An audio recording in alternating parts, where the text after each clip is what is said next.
Dad would be so mad at me right now. Yet my brother would be so proud. Dad would say, you're gonna get off in there and get yourself hurt.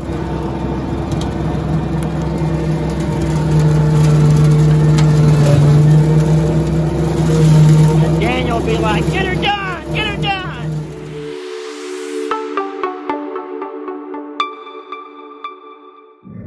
Hey, good morning, folks. Lester here. Guys, we're having a little bit of a problem with predators.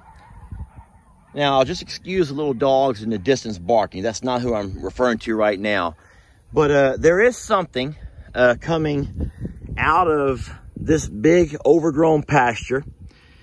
And it is making its way across the front of my Uncle Raleigh and Aunt Joanne's house. And it's going into our pastures and it's taking our chickens. We were going to actually start bottle feeding this weekend. Well, that's not what I wanted to find. It's also getting my dad's guineas, and we are trying to put a stop to it. So what I've done today, I brought my mower out, and I'm trying to mow down some of this grass. Now, I'm going to show you over here the pasture I've not mowed yet. My Uncle Raleigh's older. He's 77, 78. And he's not really able to get out and do a whole lot of maintaining to his property anymore. Aunt Joanne does the best that she can. And so what's happened is pretty much everything's just kind of all grown up. They did let Dixie graze in this pasture here, but now that we have her over on our side, this is also grown up good. So what I've done so far this morning is come out and I've cut this over here down to size. I will eventually take down this fence over here. Now, Jamie and I, the reason that we know for a fact that the predators are coming across from this wood line, this high grass across, is because there are 3 different spots where we found remains of feathered babies. What they're doing is they're finding a very easy meal in chickens. You know, chickens roost, and they're coming right up, snatching one and running. And so my dad's guineas, I think I see a couple over there. My dad's guineas are known to kind of travel around. You see a few over there, and they're also snatching guineas up as well. So today I'm going to continue on what I started this morning, and I wanted to kind of show you guys a little bit of a before, and then when I'm done, I'll show you an after. All right, so this particular pasture, all of these, they've not been sculpted or mowed or worked on since Harvey flooding. So there could be all kinds of debris laying out across here that I can't really see, and I don't want to tear up my mower. So what I've done is I've lowered my bucket in the front and I have it right up off the ground. So if I do run across anything, it'll bump it first and let me know there's trash. Because the last thing you want to do is get stuff wrapped up here in your blade. All right, so if you want to know where I am right now in relation to our property, this is the pasture that I bale, that I mow to have cut into hay. This is that little pond where I bring the babies in once in a while. We call it, you know, our little mirage, our little oasis. And over here is that hill with that tree that we refer to as Moss Hill. The tree with all that moss. Our cemetery is on over that way, and then of course our pond's on the other side.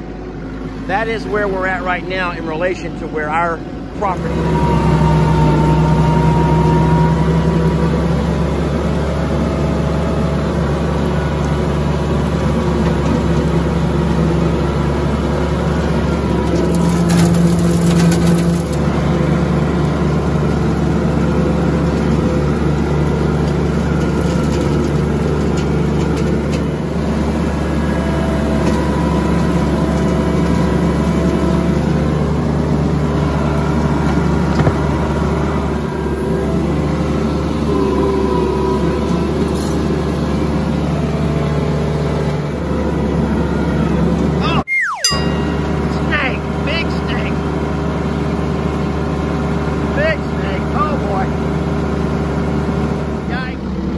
So that's the kind of stuff right there that you keep running across. That looks like it was some kind of maybe a cabin or a trailer, maybe a RV, because I see a lot of like home furnishings. But nonetheless, it's all piled up over here. Something that washed in here, obviously. And that's the kind of stuff that's buried out here in all this high grass. So I push it all together, but it needs to be burnt, because that right there is just a cesspool for all kinds of nastiness. Hey guys, just a little update on how my project's coming along. So I've got all this pasture mowed. I've got these pastures mowed. I've taken down the fence that used to run across here. I got a little scrap to clean up over there. I've pulled all these T-posts out of the ground. Now, all of these come from these little divider fences that we're running through here.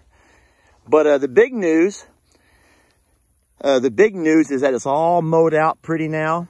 Well, not so much pretty. It's not sculpted the way you would do your yard, but it's been what they call brush hogged. So this kind of a mower right there is called a brush hog. And all it's good for is to kind of knock down this high grass. And we're hoping that this will make it to where any kind of predators, whatever it is coming out of these deep woods here, or the big woods over there, will not be able to find a place to hide as they sneak up on our babies at night. And this over here should help quite a bit by cutting all this high grass down and making them a lot less able to have a refuge, a place to grab an animal and sneak off to. All right, work continues. And I'm gonna try to mow out this little snaky area. It's a small little pond. Not really a pond, but I tell you what, I don't like it. It's a lot of weeds. It's just wet, so I can't really get down into it. All right, that's not too bad. I can keep doing that. There is water in the middle where I probably will get stuck, but I can try to work around the edge a little bit maybe.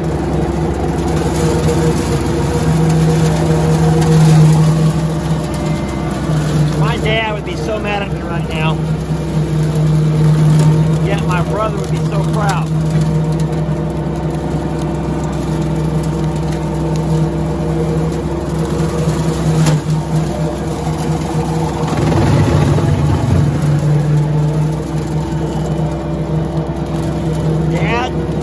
Dad would say, you're gonna get off in there and get yourself hurt.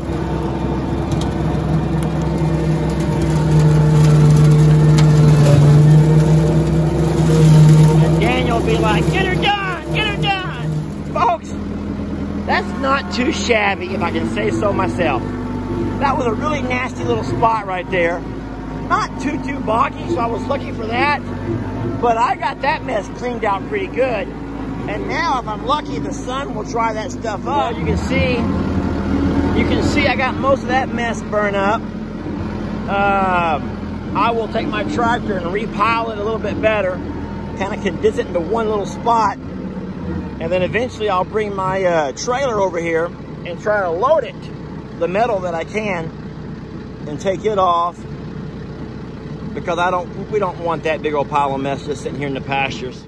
All right, so let me give you a quick layout of the land and explain what's going on here.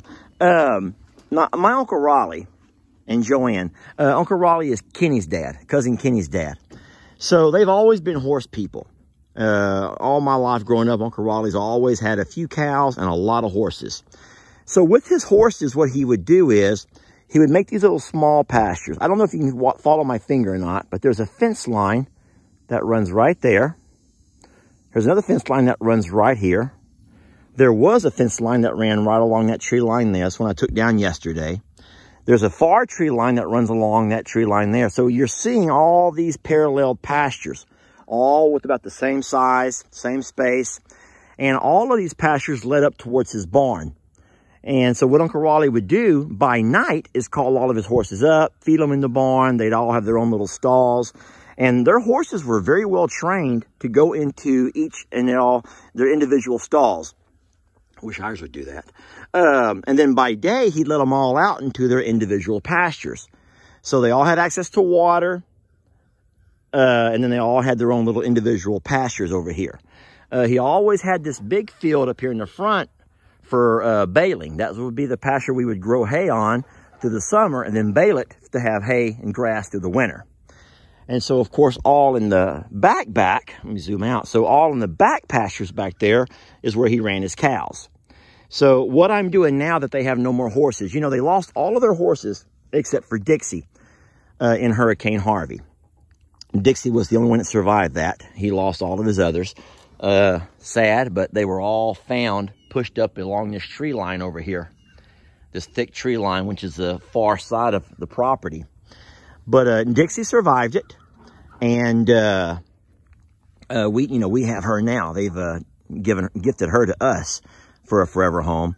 And so what I'm doing is coming down and I'm removing all these little side fences. And then I've already mowed them out a little bit. So a couple of things can happen now. Number one is the fact that those predators that have been coming up there into our barn area at night and snatching our ducks and chickens and messing with our animals, now they have no safe place to hide. You can see I've cut all the grass down pretty low, and so there's nowhere to hide between this tree line and way over there. So I believe that we'll be a little bit safer from those predators, be it coyote, bobcat, fox, and whatever else might be creeping up along our barn at night. Number two, I'm going to remove all of these fences, and after I can kind of mow this a couple of times and get some of the weeds out of here, next time that guy comes to bale our hay, I'll have him, if the grass is good by then, I will have him go ahead and bale this over here as well. And that should give us, I would say, probably at least 10 or 12 extra rolls each time he comes out to cut hay. And as you know, right now we're going through 40 rolls a year. That will give us well over what we need easily in two cuttings. Cuttings. I'm talking Texan, folks. I'm talking Texan. Yeah, so with 2 cuttings, we'll have plenty and should have enough to give my dad a few rolls as well. So a lot going on. I'm really excited for the progress I've gotten done. Yeah, I had a real nice chit chat with Joanne and Uncle Raleigh yesterday. I went up and sat on the porch yesterday morning, and we talked for a while. And no, they're both just really pleased to be getting these pastures cleaned up a little bit. And because, they have animals too, cats and dogs around their house that are also being tormented by the same things that's bothering us. So this is going to help us all out quite a bit. It was nice talking to them yesterday. My Uncle Raleigh's getting older. And, every time you sit and talk with Uncle Raleigh, you're not really sure how many more talks you'll have. So it was nice seeing him. He was very aware of what's going on. And he was just, he looked happy sitting there. So I am really grateful for those two. They've given me pretty much access to the hay crop. The pasture on our land is able to be used for grazing. And, you can't graze animals the same place you're going to cut hay, because they'll eat all your hay down. So over here, we're able to keep animals off and use it for a hay crop only. They also give me access to run my cows and donkeys, horses on the back part of their property, which serves them by helping eating some of that stuff down, all of the undergrowth and whatnot. It also helps me by giving me more grazing land. They also have a beautiful pond where my animals can go and cool off. So we work for each other here. We help each other out a little bit best we can. Anyway, I could sit and talk about stuff all day, but as you can see, I have a fence to take down. So what I've done, just to scare off the snakes, I've run my mower right along both sides of the fence line. So now I'll take my little bolt cutters here and I'll walk by. And so I'll show you what I have to do. I'm not going to actually do it. Can't do it with one hand. So what I have to do is go by and nip off these connectors that hold the wire onto the post. And once I take those all the way off, and that's probably 50 posts that run along through there. So that's quite a bit of cutting. At that point, I'll come get my tractor and I'll grab onto the wire and I'll pull it out of the way. Once I get it pulled off where I can work with it, I'll roll it up good. And then I'll discard of that. Then the hard part, folks, if it's not hard enough at this, then I got to come by and take each one of these posts and work them out of the ground. When I say work them out, it's not a simple matter of just pulling them. Some are knocked over. Those will be a little bit easier. But for the most part, these here got to be literally worked out of the ground. So I got a day's worth of work ahead of me. I should probably turn off this camera and get started. Well, in a way, it's kind of sad because that was a lot of work my Uncle Raleigh put into all these fences. Just to have them all pulled down, pushed into a pile, eventually burned. But it's all for a good cause. I'm going to keep this one post here. Folks, this is a solid steel. I don't know where Uncle Wally would have got this from, but I'm going to keep this. He had it set as a corner post. I'm going to actually keep it and make me a hitching post for the horses when I saddle them all up. And I think it'd be kind of neat to keep something from all the hard work and the labor Uncle Wally put into all these pastures for his horses. And I'll be able to keep something as a memorial type thing, you might say, to who's been a really good uncle to me. And so to end this video, I'm just going to do a slow motion pan and just kind of show you how beautiful everything is. This is Morrow land. This is God's country. And I'm really blessed to be a part of it.